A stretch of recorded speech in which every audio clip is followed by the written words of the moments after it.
안녕하세요. 오늘의 데일리 뉴스레터에 오신 것을 환영합니다. 1. 삼성의 선제 타격. 2. TSMC 엔지니어의 탈출. 3. 한국 때문에 월스트리트 혼란. 한번 진실을 알아봅시다. 한국의 반도체 기술의 힘은 이 나라의 자부심뿐만 아니라 글로벌 기술 분야에서의 진보와 혁신의 상징입니다. 한국이 반도체 기술 분야에서 이룬 놀라운 성과는 단지 한 국가의 부상을 나타내는 것뿐만이 아니라 인류에게 밝은 미래를 열어주었습니다. 우수한 연구 개발 능력으로 한국은 선진적이고 혁신적인 반도체 제품들을 창조해냈습니다. 인공지능 프로세서부터 클라우드 메모리, 스마트 전자 기기의 복잡한 구성 요소까지 한국은 고급 반도체 제품들을 선보이며 일상적으로 사용되는 기술들을 효과적으로 통합하여 인간의 삶의 편리함과 이점을 제공하고 있습니다. 한국의 반도체 기술은 뛰어난 품질과 신뢰성으로 높이 평가되고 있습니다. 삼성과 LG 같은 주요 전자 제조업체들의 확고한 헌신으로 한국은 글로벌 공급망의 중요한 중심지로 자리 잡았으며 이로 인해 수백만 개의 일자리가 창출되고 국가 경제에 긍정적인 기여를 하고 있습니다.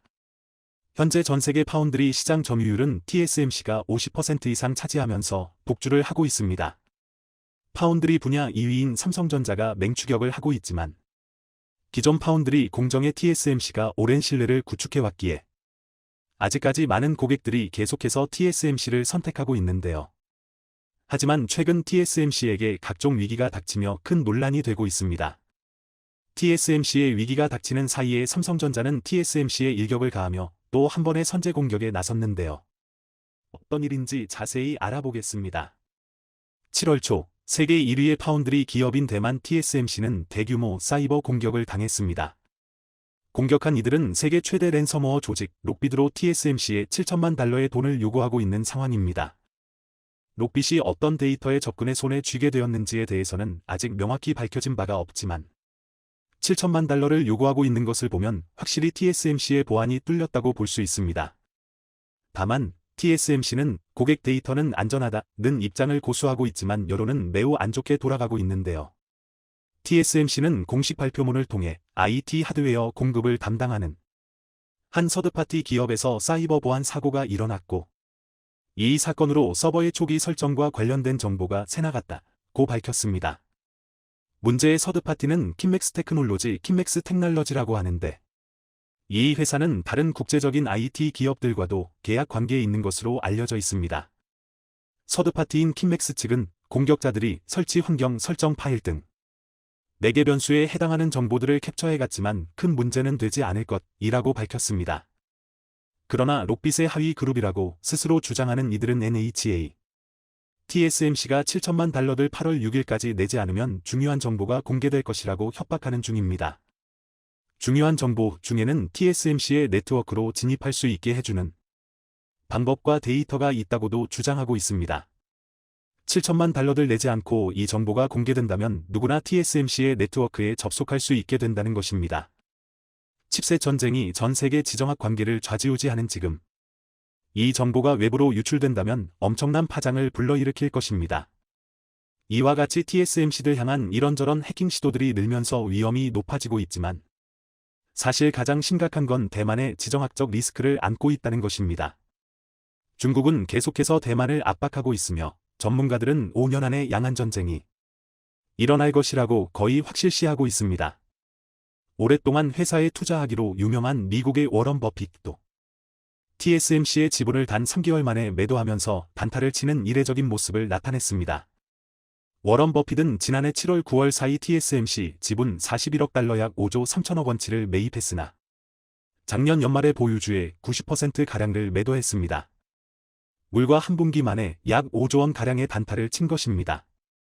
버핏 회장은 인터뷰에서 TSMC는 경영이 우수한 회사라고 평하면서 하지만 급히 자본을 다른 곳에 투자할 곳을 찾았다고 밝혔습니다. 사실 그는 중국과 미국 대만이 대만 해협을 둘러싸고 군사적 충돌 가능성까지 나오는 등 대만의 지정학적 리스크가 커지자 투자금을 모두 뺀 것으로 분석되고 있습니다. 이런 움직임은 워런 버핏만이 아닙니다. 블랙록과 JP모건 등 다른 월가 금융회사들도 지난해 4분기에 대만 TSMC 주식을 대거 처분한 것으로 나타났습니다. 그리고 최근 TSMC의 최대 고객 중의 하나였던 엔비디아도 이러한 분위기를 감지하고 TSMC의 리스크 상황에 맞춰 공급처 다변화를 준비 중입니다. 최근 엔비디아가 삼성전자 파운드리 사업부에 AI용 GPU 위탁 생산 물량 일부를 의뢰하기 위해 허미를 진행 중인 것으로 알려졌습니다. 최선단 공정인 3나노들 기반으로 한 시제품 성능 검증을 비롯해 2.5D 패키징 등 후공정 기술이 엔비디아가 원하는 수준에 부합할 경우 일부 물량을 수주할 수 있을 것이라는 관측이 나오고 있는데요. 최신 공정인 3나노 공정의 수율이 아직 무르익지 않은 상황에서 수요는 폭증하고 있어 AI용 GPU가 벌써부터 병목 현상을 빚고 있기 때문입니다. 그리고 기존 위탁 생산사인 대만 TSMC만으로는 충분한 물량을 뽑아내기 어려울 뿐더러 TSMC에 여러가지 리스크가 생기면서 삼성전자를 제2의 파트너로 삼을 가능성이 높습니다. 이렇게 TSMC의 여러가지 리스크가 터지며 휘청이고 있는 가운데 최근 삼성전자가 또 한 번 TSMC에 선제 공격을 날렸습니다. 지난 6월 28일 삼성전자는 세계 최초로 3나노미터 양산 성공 1주년 직전에 2나노 승부를 위한 마스터 플랜을 내놨습니다. 모바일 칩 고성능 컴퓨터 차량용 칩 등으로 순차 연결되는 제품 전략을 통해 TSMC와의 대결에 맞서겠다는 의도입니다. 삼성이 TSMC에 앞선 3나노 프리미엄으로 더 높은 기술력을 확보했다면 늘 바탕으로 TSMC와 본격적인 2나노 경쟁을 펼치겠다는 계획으로 풀이되고 있습니다. 지난해 6월 3나노 공정 반도체 양산에 성공하고 TSMC를 제치며 세계 최초 타이틀을 거머쥔 삼성은 지난 1년간 기술 경쟁력을 한층 끌어올렸습니다. 특히 차세대 트랜지스터 구조인 게이트모러라운드 GAA를 도입한 것이 핵심입니다. GAA는 TSMC가 쓰는 방식인 핀페핀FET보다 성능과 전력 효율 면에서 한층 앞선 게임 체인저로 꼽힙니다. 삼성은 3나노 양산 당시 GAA 1세대 공정이 기존 5나노 핀팩 공정과 비교해 전력을 45% 절감하면서 성능은 23% 높이고 면적은 16% 줄였다고 강조했습니다. 현재까지 GAA 트랜지스터 구조를 도입한 파운드리는 삼성이 유일한데요. 삼성은 GAA 기술을 3나노뿐 아니라 2나노, 1.4나노까지 확장할 계획입니다. TSMC도 2나노부터는 핀펫이 아닌 GAA 공정을 도입합니다. 바로 2나노가 차기 파운드리 반도체의 격전지로 떠오른 것입니다. 하지만 TSMC는 GAA 자체도 처음일 뿐더러 이를 활용해 2나노에 적용하려고 하니 여러가지 어려움을 겪고 있는 것으로 알려지고 있는데요. 반면 삼성은 현재 안정적인 수율로 GAA 기반 3나노 반도체를 양산 중이며 2024년 3나노 2세대 공정 반도체를 양산할 계획입니다. 게다가 삼성전자는 이번 포럼에서 2나노 양산 계획을 구체적으로 밝히며 이목을 끌었습니다. 삼성전자가 2나노 공정의 구체적인 제품별 생산 로드맵을 밝힌 건 이번이 처음입니다. 삼성전자는 2025년 모바일 향 중심으로 2나노 공정을 양산하고 2026년 고성능 컴퓨팅 HPC 향 공정, 2027년 오토모티브 향 공정으로 확대한다 밝혔습니다. 글로벌 파운드리 시장의 과반수를 장악한 TSMC를 넘어서기 위해 삼성의 중요한 것은 속도와 생태계이기 때문입니다. 경계현 삼성전자 사장은 2나노 공정부터는 업계 1위도 GAA를 도입할 텐데 그때가 되면 업계 1위와 같게 갈 것이라며 5년 안에 기술로 업계 1위를 따라잡겠다며 TSMC와의 치열한 기술 경쟁을 예고했습니다. 반도체 업계 관계자는 이는 단순히 양산 목표만 밝힌 게 아니라 이미 부문별 고객사들 확보하고 있다는 의미라며 경쟁사와 시장에 자신감을 내비친 것이라고 말했습니다. 특히 삼성은 최근 TSMC가 고객사들에게 주요하게 강조하는 패키지 기술 관점에서도 곧 따라잡겠다는 강한 의지를 드러냈습니다. 이번 포럼에서 삼성 역시 최첨단 패키지 협의체 MDI 멀티 다이 통합 얼라이언스를 출범시키며 TSMC에 맞서고 2나노 공정에 사용할 최첨단 고속 인터페이스 설계자 산하 IP를 내년 상반기까지 확보할 계획이라고 밝혔습니다. 삼성 첨단 칩 생태계를 구성하는 100여 곳과 협업을 강화하며 고객사 유치에 전력을 다한다는 설명입니다. 사실 기술력만으로는 TSMC를 역전했다고 해도 과언이 아닌데 어쨌든 중요한 건 고객사들 최종적으로 확보하는 것이니 앞으로가 귀추가 주목되고 있습니다. 실제로 최근 삼성전자 파운드리는 공정 가동률이 90%에 이르면서 가파른 상승을 보이고 있습니다. 업계에 따르면 5나노에마 7나노 공정 합계 가동률이 90%에 이른 것으로 확인됐습니다. 60%대였던 작년 말과 비교해 크게 증가한 수치입니다. 5나노와 7나노는 삼성전자 파운드리의 주력 공정입니다. 업계 1위인 TSMC도 5나노와 7나노 공정이 전체 매출의 절반 이상을 차지합니다. 현재 가장 기술적으로 앞선 공정은 3나노지만 아직 수요가 한정적이므로 주력 공정에서 이러한 가동률을 보인다는 것은 크게 주목할 만 부분입니다. 삼성 관계자는 특히 AI와 차량용 반도체 양산이 늘고 있다고 전했습니다. 이런 폭발적인 성장과 공정 가동률에 맞춰서 삼성전자는 역발상 승부를 걸고 있습니다. 삼성전자가 세계 반도체 투자의 60%를 차지하는 3대 칩 기업 중 유일하게 올해 설비 투자 KPEX를 줄이지 않는 것으로 나타났습니다. 웨이퍼 투입을 줄여 칩 생산을 줄이는 감산 기조는 유지하지만 장기적 관점의 시장 우위 확보를 위한 투자에는 여전히 과감한 행보를 보이고 있는 것입니다. 시장조사 업체 세미컨덕터 인텔리전스에 따르면 삼성 반도체는 올해 설비 투자를 예년 수준인 402억 달러 약 53조 원으로 유지한다고 밝혔습니다. 대부분의 글로벌 반도체 회사들이 약 20%가량 설비 투자를 줄이는 것과 대조적인데요.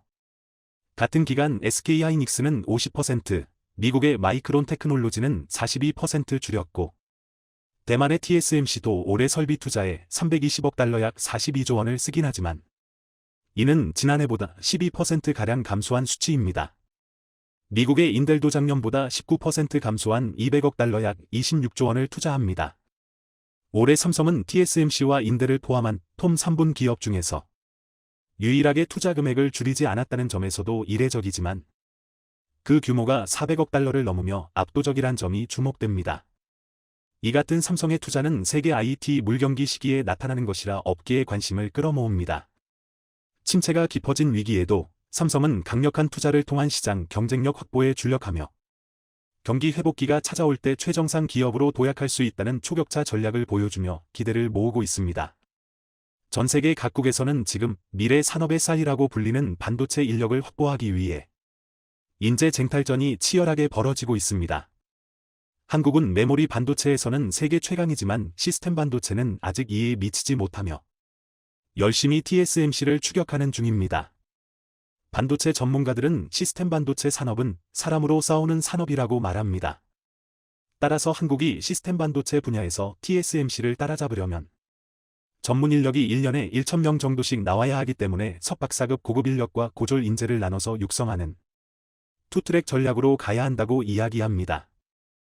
최근 미국은 반도체법으로 한국과 대만의 미국으로부터 반도체 보조금을 받고 싶으면 반도체 영업기밀을 제출하라고 요구하고 있습니다. 미국이 요구한 자료들을 본 한국 반도체 전문가들은 건강검진 문진표인 줄 알았다고 할 만큼 한국의 반도체 기밀을 세세히 요구하고 있어 경악을 금치 못했습니다. 미국은 중국 반도체를 견제한다는 빌미로 한국과 대만의 고급 반도체 기밀까지 얻어 반도체 산업을 다시 미국 중심으로 재편하려고 하고 있습니다. 그런데 미국은 과연 한국과 대만의 기술력만 있으면 시스템 반도체를 만들 수 있을까요? 많은 전문가들은 그렇지 않다고 말합니다. 사실 미국은 마음만 먹으면 반도체 기술쯤은 충분히 개발할 수 있을 겁니다. 문제는 미국의 반도체 기술 인력이 턱없이 부족하다는 데 있습니다. 이 때문에 미국은 반도체 기술을 빌미 삼아 한국과 대만의 반도체 공장을 미국에 지으라고 압박하고 있는 것입니다. 수십 년 동안 반도체 산업의 중심이 아시아로 옮겨가면서 반도체 공학을 전공한 미국인 학생이 극소수로 줄었습니다. 동시에 소설 미디어와 소프트웨어 회사의 등장으로 HW 기술 인력보다 연봉이 높은 SW 기업들로 학생들이 몰려갔습니다. 인텔이 서서히 볼락한 이유가 여기에 있습니다.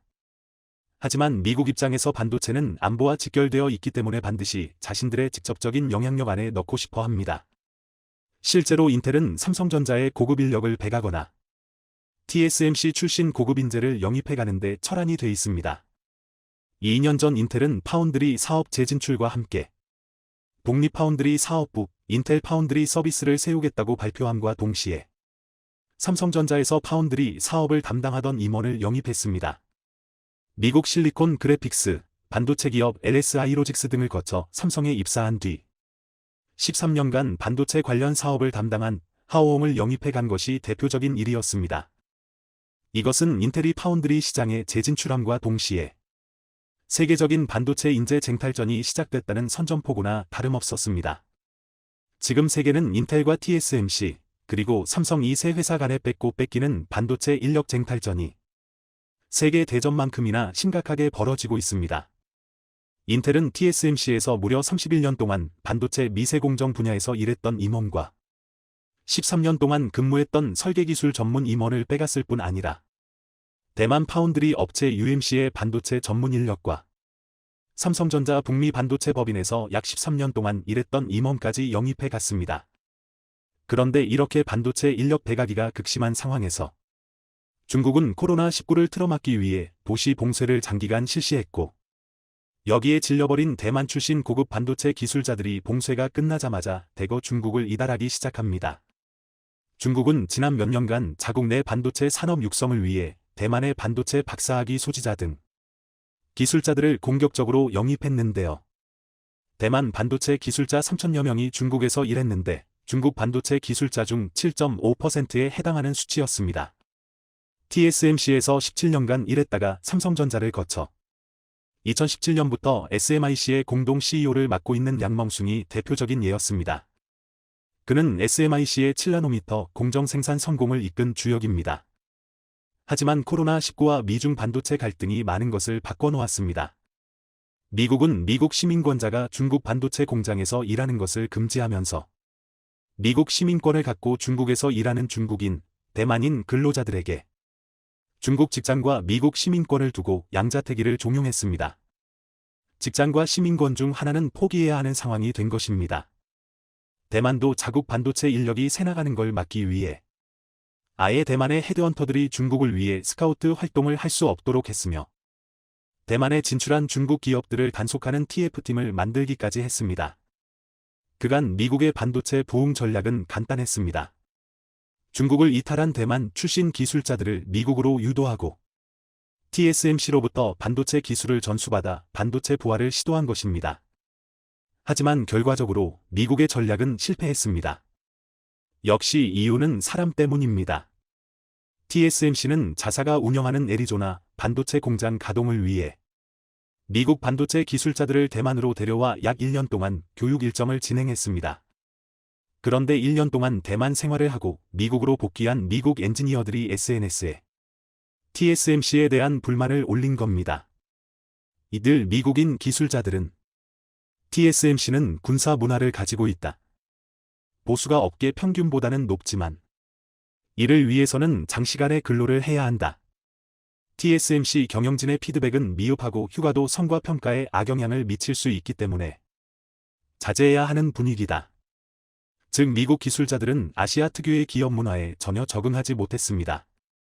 반대로 올해 초에는 TSMC의 대만 출신 기술자들이 미국 공장에 가서 일을 하면서 미국인 근로자들과 업무 문화 차이로 극심한 갈등을 겪고 있다는 보도가 나왔습니다. TSMC 반도체 기술자들은 TSMC가 미국에 공장을 짓고 반도체 기술을 가르치는 것은 TSMC에게 도움이 되지 않으며 자사의 연구 능력을 분산시킬 뿐이라고 혹평했습니다. 미국 기술자들은 TSMC는 군사 문화를 가지고 있다고 혹평했으며 대만 기술자들은 미국 공장 인력들은 야근과 잔업을 전혀 하지 않는다며 생산량이 형편없다고 지적했습니다. 모리스 창 TSMC 창업자는 이미 두 나라 기술자들이 여러 가지 이유로 융합하기 힘들 것이라고 예견했는데 이 예언이 정확히 맞아떨어진 겁니다. 그런데 대만과 미국의 반도체 인력들 간 갈등은 삼성전자의 예상 밖의 호재가 되었습니다. 대만 기술자들이 기업 문화가 너무나 다른 미국보다는 대만과 문화가 비슷한 같은 동양권인 한국에 둥지를 트는 경우가 늘고 있기 때문입니다. 얼마 전 삼성전자는 대만 TSMC 엔지니어 출신 린 준청을 영입, 삼성전자 부사장에 임명했다고 밝혔습니다. 린 부사장은 반도체 패키징 분야의 전문가로서 패키징과 웨이퍼 처리 분야에 다수의 특허까지 보유한 고급 기술 인력입니다. 또한 삼성은 대만의 반도체 기업 UMC 출신의 차이위엔천 상무를 파운드리 기술개발실 담당 임원으로 영입했는가 하면 애플, 엔비디아, 인텔, 브로드컴 등 미국 반도체 기업 출신 임원들도 다수 영입해 전진 배치하고 있습니다. 글로벌 반도체 혹한기 속에서도 삼성은 고급 인재 영입에 총력을 기울이고 있습니다. 퀄컴에서 자율주행 관련 반도체 개발 전문가인 베니 카티비안을 삼성 미국 법인 부사장으로 영입했는가 하면 인텔에서 극자외선 기술 연구 전문가와 슈퍼컴퓨팅 기술 개발 전문가를 스카우트하기도 했습니다. 최근 아마존이나 트위터 등 빅테크 기업들이 대규모 인원 감축에 나선 것과는 정반대 행보이기도 합니다. 지금 전개되고 있는 반도체 인재 전쟁의 핵심은 최상위 기술을 가진 고급 인력입니다. 그런데 인텔, 퀄컴, 애플 등 글로벌 기업으로 떠나갔던 아시아 인재들이 역량을 쌓은 뒤 최근 한국이나 대만의 자국 기업으로 회귀하는 흐름이 눈에 띄게 늘었는데요. 이런 추세는 삼성에게 유리한 국면입니다. 최근 글로벌 팹리스 1위 기업인 퀄컴에서 수년간 경력을 쌓은 윤세승 부사장과 인텔에서 21년간 경력을 쌓은 극자외선 전문가 이상훈 부사장이 삼성을 선택한 것이 좋은 예입니다. 글로벌 파운드리 1위인 대만 TSMC도 마찬가지입니다. TSMC는 대만 정부가 전체 지분의 6.4%를 보유하고 있는 만큼 국적주의가 두드러집니다. 하지만 이들은 지정학적 리스크가 있기 때문에 대만과 중국 근무를 꺼리는 편입니다. 미국은 문화가 맞지 않습니다. 결국 이들의 최종 목적지는 한국이 되는 추세입니다. 한편 삼성전자는 일본에서도 인재 단속에 나섰습니다. 최근 일본 내 반도체와 디스플레이 연구 조직을 통합한 것인데요. 삼성은 일본 요코하마와 오사카에서 복수의 반도체 관련 연구시설을 운영해왔는데 이를 하나로 합쳐 삼성 요코하마 연구소의 통합 RD 시설을 마련한 것입니다. 삼성이 이 같은 움직임은 일본이 반도체 부활을 외치며 TSMC와 밀착하고 있는 가운데 현지 반도체 우수 인력을 일본에 빼앗기지 않으려는 포석으로 여겨지고 있습니다. 글로벌 반도체 분야에서 벌어지고 있는 뺏고 빼앗기는 고급 인재 쟁달전을 보면 반도체 산업은 곧 사람으로 싸우는 산업이라는 점을 다시 한번 상기하게 됩니다. 한국은 앞으로 10년간 2,200억 원을 투자해 박사급 반도체 고급 인력을 배출하기 위해 대대적인 투자를 할 계획인데요.